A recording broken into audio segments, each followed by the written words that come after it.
The first sign something was off came when I walked down to my private beach and saw a family of 6 unfolding lawn chairs like they owned the place. "Hey, this is private property," I called out, stepping off my back deck and heading down the little path that led to the sand. The dad looked up, confused. "We paid for a permit. The HOA said it was open access now." "My name's Warren Ellers, and I've lived on this slice of coastal heaven for 12 years. The beach behind my house. It's mine, deeded and recorded. It's in the title, even noted in the HOA charter as non-HOA property." That's what made this so weird. The HOA, and specifically our queen of drama, Gloria Pendell, the HOA president, had zero authority over it. I marched over to the family, calm but firm. "Who gave you that permit?" The HOA president, Gloria something, blonde lady with the floral clipboard, of course. I didn't yell at the family, it wasn't their fault. They packed up and apologized after I showed them the property markers, but I was already boiling inside. I stormed back up to my house, pulled out the HOA's bylaws and flipped to the property section. My beach wasn't even in their jurisdiction. And yet, somehow, permits were being sold for public use. Next morning, I caught Gloria in the act. She had set up a folding table at the park gazebo with a sign that read, "Exclusive community beach access, summer permits available." "Gloria," I said, walking up. "What the hell do you think you're doing?" She didn't even look surprised. "Warren, calm down." The HOA board voted to open up the beach. It's for neighborhood beautification and community spirit. I pointed toward the ocean. "That beach isn't HOA property, it's in my deed. You can't sell access to it." She crossed her arms. "We have a right to promote shared spaces. If you're living in this community, you should be giving back. Don't be selfish. Giving back. You're charging people $100 a permit to sit on land you don't own." She narrowed her eyes. "If you don't like it, take it up with the board." Oh, I would. But first, I started documenting everything. I took pictures of her booth, recorded audio of her selling permits, and pulled the county records showing the property boundary line. I even emailed myself the GPS coordinates from the county assessor's site just to be sure. That weekend, I noticed something new: portable toilets and rental umbrellas had been set up on the beach. My beach, I wasn't having it. I called the HOA's emergency number. No answer. Then I called the Coast Guard.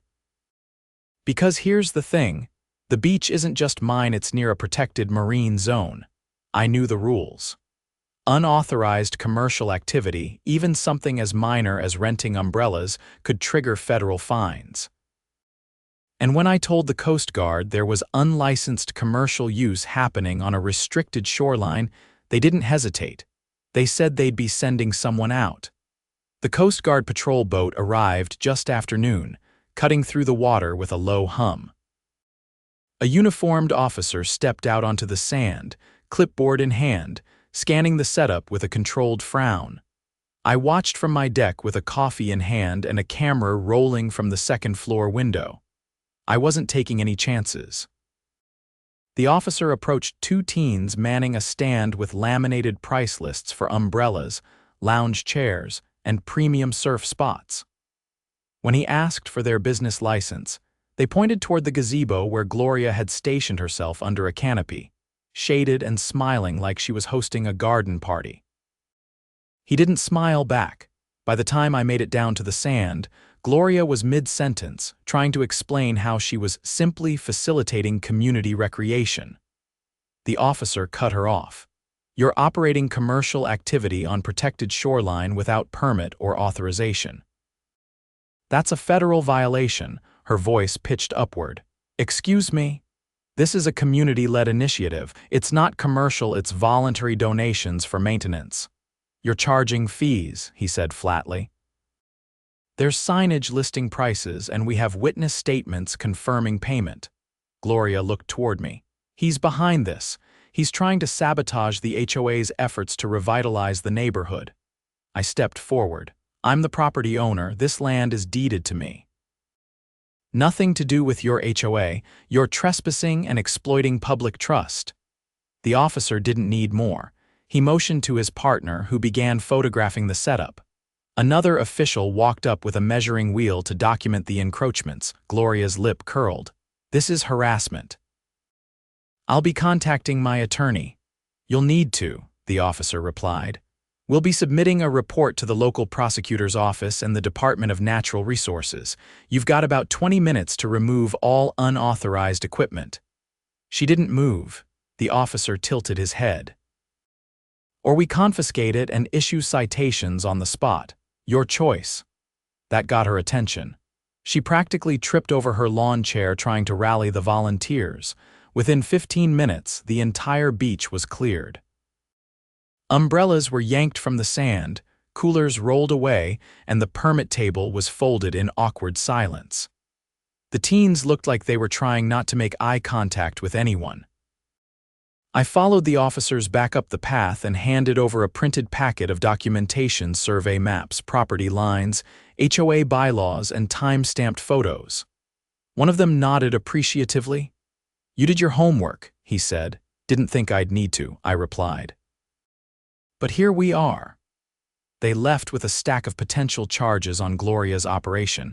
I figured that would be the end of it. It wasn't. 2 days later, I received a letter on HOA letterhead delivered to my mailbox by hand. No postage, no envelope. Just folded paper with an aggressive tone and an even more aggressive claim. I was being fined $500 for obstruction of community initiatives and non-cooperation with HOA beautification projects. I laughed, out loud. Then I went inside, laid the letter flat, and snapped a high-resolution photo. After that, I called my attorney, Denise Marlowe, who had helped me close on the house over a decade ago and who now specialized in real estate litigation. When I read her the letter, she actually whistled. That's not just baseless, she said. That's borderline extortion. They have no standing to fine you for anything outside their jurisdiction, and if they're issuing penalties to coerce access to private property, that's a legal landmine. I want them to feel it, I said. Every inch of this. I'll draft a cease and desist, and I'll file a complaint with the state HOA Oversight Commission. Give me everything you've got, photos, letters, audio if you have it. I did better. I gave her a full Dropbox folder with GPS-tagged images, a video of the Coast Guard confrontation, and a time-stamped recording of Gloria telling a resident that technically, the HOA is above the deed when it comes to community assets. By the following week, Denise had filed a formal complaint, and I got a call from a man named Rick Dahlan from the State Oversight Committee. He said they'd been tracking the HOA for a while, something about irregular spending and unauthorized enforcement procedures. Your evidence just gave us a keystone, he added. Thank you. That Friday, a white SUV rolled into the neighborhood with state plates and an official crest on the door. Rick and another investigator started knocking on doors. They weren't subtle about it. Clipboards, badges, and questions, and not just about the beach.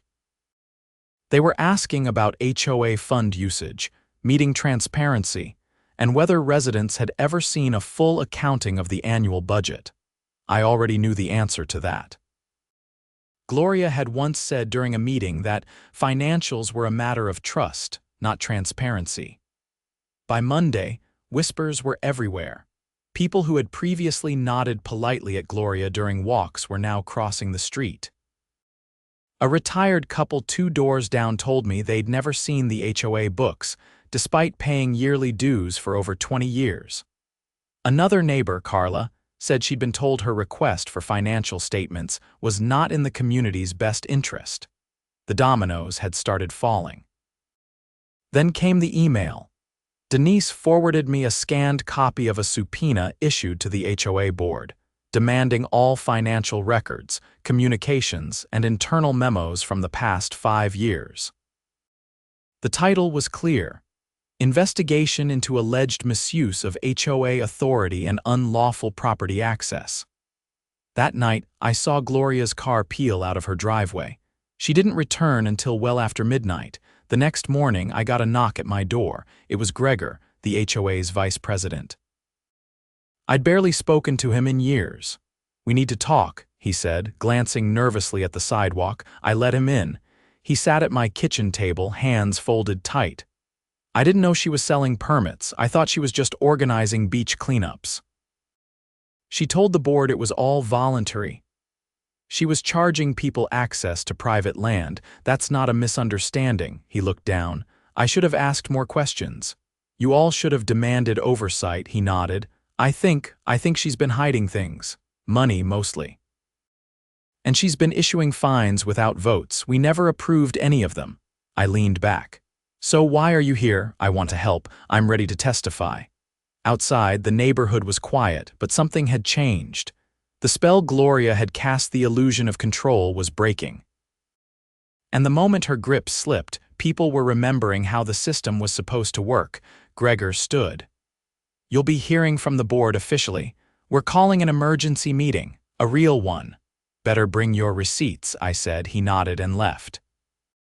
By noon, someone had torn down the community beach permit info signs from the park bulletin board. By evening, 5 more residents had come forward to share their stories with the investigators.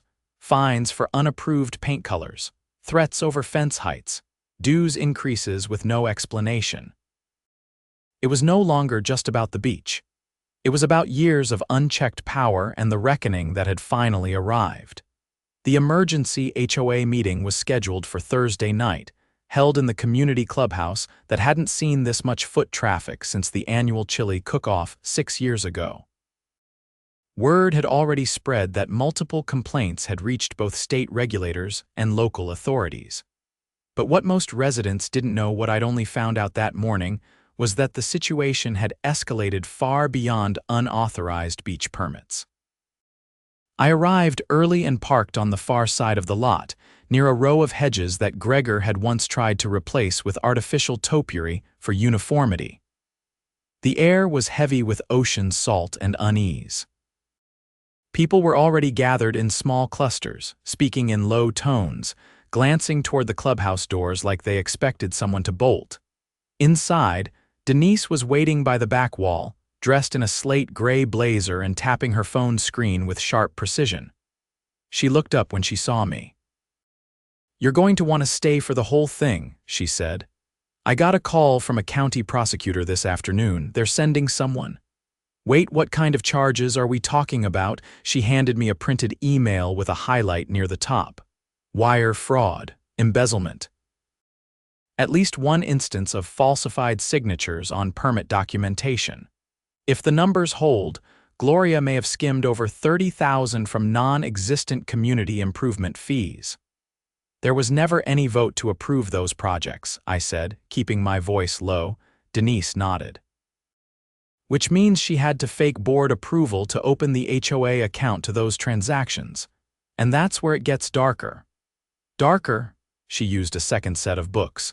People were filing in now, taking seats or standing along the back.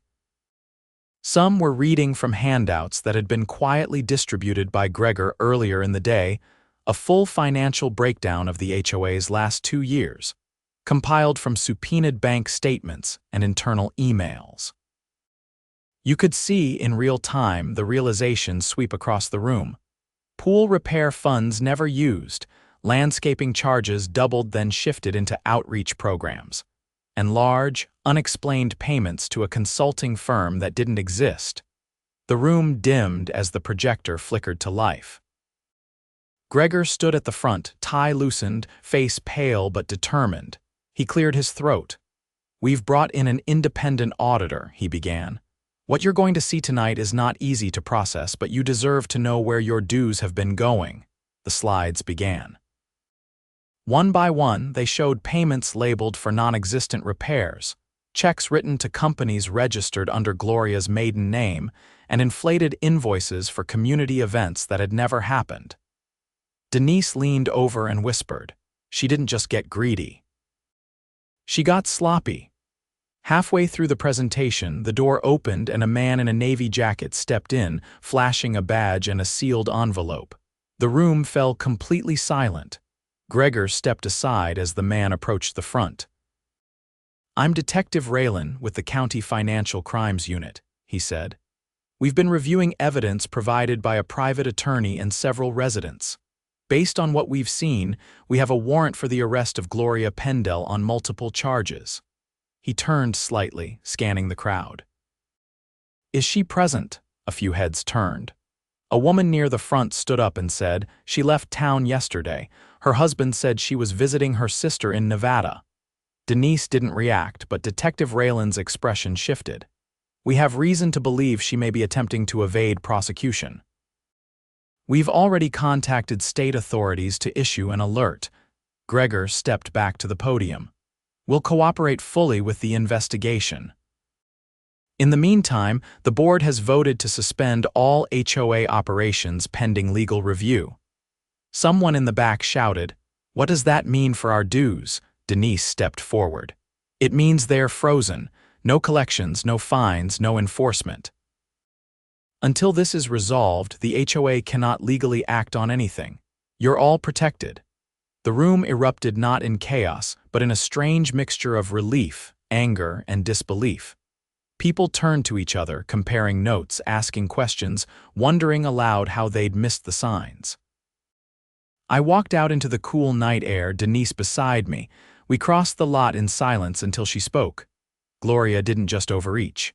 She built a whole parallel system. Fake permits, fake vendors, fake approvals. She thought no one would question her because she wrapped it in community improvement. "She picked the wrong beach," I said. Denise smiled faintly, then checked her phone. "And the wrong neighbor. By the way, we're not done. There's a clause in the HOA's original charter that requires full restitution to any resident impacted by unauthorized policy. We'll be filing for damages." The next morning, I woke up to find a local reporter standing on the sidewalk, speaking into a camera with the clubhouse in the background. "Where former HOA President Gloria Pendell is now being sought by state authorities for what investigators are calling a pattern of deliberate and systematic fraud. Residents here say they never saw it coming." I stepped outside and waved. The reporter motioned to her cameraman, and within seconds, I found myself answering questions about the beach, the permits, and the chaos that followed. Across the street, Carla stood beside her mailbox, listening. She gave me a nod. Not the polite, distant kind we'd all grown used to under Gloria's reign, but a real one. The kind that said, "We saw what you did." Later that day, Gregor called. The board had officially resigned. In its place, a temporary committee of residents including a retired accountant, a former city planner, and, surprisingly, the same dad who'd set up lawn chairs on my beach weeks ago was being formed to rewrite the bylaws from the ground up. "We're not doing this again," Gregor said. "No more unchecked power. Every line of the new charter will be open for public review." I told him to include a clause that explicitly protected privately deeded land from HOA interference. "Already drafted," he said. By week's end, the beach was quiet again. Just the sound of water, gulls, and the occasional kid skipping stones. No chairs, no stands, no permits. I poured myself a glass of tea and took it down to the sand. For the first time in weeks, it felt like my home again, not just in title, but in truth. And somewhere out there, Gloria was learning that when you try to sell what doesn't belong to you, you don't just get caught, you get erased. 2 weeks after the emergency meeting, a gray, unmarked sedan pulled into the neighborhood and parked in the space where Gloria's SUV used to sit. The engine cut, and a man with a leather case stepped out, glancing up at the vacant 2-story colonial that had once been the epicenter of her self-appointed dominion. He wasn't a neighbor. He was from the district attorney's office. I watched from behind my blinds as he walked up the driveway with a quiet, methodical pace, then disappeared behind the door. Moments later, 2 uniformed officers followed him in. They didn't knock. Later that same afternoon, I received a call from Denise. "They found something," she said. "A ledger, not digital handwritten, separate from the HOA records." I didn't say anything. I just waited. "They think she was collecting off-book cash from at least a dozen other properties, not just your beach." She sold access to private greenways, storage sheds, even a boat slip that belongs to a widow on Harbor Bend. And the worst part? She forged quitclaim deeds, at least 3 of them. My grip tightened on the phone. She tried to legally transfer property she didn't own. She used fake notaries. The documents wouldn't hold in court, but the intent is clear. She was building a paper trail to justify seizure. She was trying to rewrite ownership. Exactly, it's not just fraud anymore. It crosses into criminal conspiracy. The next day, the temporary committee held its first public forum in the park. Folding chairs were arranged in rows, and for the first time in years, people actually showed up with questions instead of complaints. This wasn't a formality, it was a reckoning. The new treasurer, Nadine, a retired IRS auditor with a spine of steel, stepped up to the mic. There will be no more secret votes, no more closed-door policies, and no more money moved without full documentation. A man near the front asked what would happen to the fines that had already been paid. "We're working with a civil attorney," Nadine said. "Every dollar paid under false pretenses is being tracked. If we can verify the charges were invalid, you'll be refunded. No exceptions." I listened quietly back against a tree, arms folded. I hadn't planned to speak. But when one of the newer residents asked about legal protections for private property, I raised my hand. They handed me the mic. "Most of us moved here because we thought we were joining a community," I said. "Instead, we got ruled by someone who treated the bylaws like a personal playbook. That ends now." There was a pause. A quiet, collective agreement hanging in the air. I continued. "There's no HOA clause that overrides a deed. No committee that can outvote a title. If someone tries to tell you otherwise, they're either lying or don't know what they're talking about. Either way, you don't owe them a thing." A few people clapped. More nodded. Carla, the woman from across the street, stood and added, "He's right." I let things slide because I thought pushing back would make things worse, but letting it go only made the problem bigger. After the forum, I lingered with Nadine as she packed up. Her hands were still ink-stained from reviewing the old ledgers. She had a second set of books locked in a false wall behind her closet, she said. "We only found it because one of the officers noticed sawdust near the baseboard. Like someone had recently patched it." She was preparing to leave for good, I said. There were maps in there, one marked with pins, every property she thought she could reclaim for the HOA. Yours was the first. She called it the Keystone. The word hit me hard. She'd seen my property not as a home but as a starting point, a test. If the permits had gone unnoticed, Nadine went on, she would have done it again and again, until the whole neighborhood was under her thumb. She underestimated how many of us were paying attention, I said. That weekend, a letter arrived from the DA's office. It wasn't addressed to me specifically, it was sent to every resident. Inside was a summary of charges and the official court docket. Gloria had been apprehended at a short-term rental in Flagstaff, Arizona. She'd been using a fake name and had a suitcase with $27,000 in cash, 3 burner phones, and a thumb drive full of property documents. Her arraignment was set for the following month. Among the charges: wire fraud, falsification of public records, criminal conspiracy to defraud, and attempted unlawful seizure of private property. Bail was denied. In the weeks that followed, the neighborhood changed in small but meaningful ways. The laminated permit signs were gone, replaced with a new bulletin board that listed open committee slots and meeting minutes. The clubhouse reopened not for fines or enforcement, but for potlucks and community game nights. Gregor, now just another resident, stopped by my place one afternoon with 2 cold lemonades and a thick manila envelope. "This is from the committee," he said. "Your restitution check. And copies of the property protections we've added to the new charter." I accepted both and gestured toward the beach. "You ever think about how close we came to losing everything?" "Every day," he said. "But we didn't, because you pushed back." As he walked off, I opened the envelope. The check covered every legal fee I'd paid, plus interest. The documents attached were notarized, filed with both the county and the state HOA registry. My property, along with several others, had been officially declared outside the HOA's jurisdiction with an ironclad clause protecting them from future claims. The next day, I saw the family who'd first tried to use the beach. They were walking their dog, heads down, trying not to make eye contact. I called out and waved them over. "Hey, you ever get that beach day you were promised?" The dad hesitated, then shook his head. We felt weird about it after, didn't know what was really going on.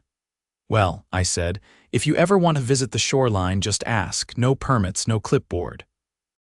"Just neighbors," they smiled. The dog wagged its tail. That evening I walked down to the water alone. No strangers, no rental stands, just the tide rolling in and the gulls overhead. I stood there for a while, watching the sun drop behind the horizon. For all the chaos, the lies, the forged documents and fake permits, the beach was still here, untouched, unclaimed by anyone but me, and now, in a way, by the truth. Gloria's empire had crumbled. The neighborhood had woken up, and the sand beneath my feet was exactly where it belonged, home.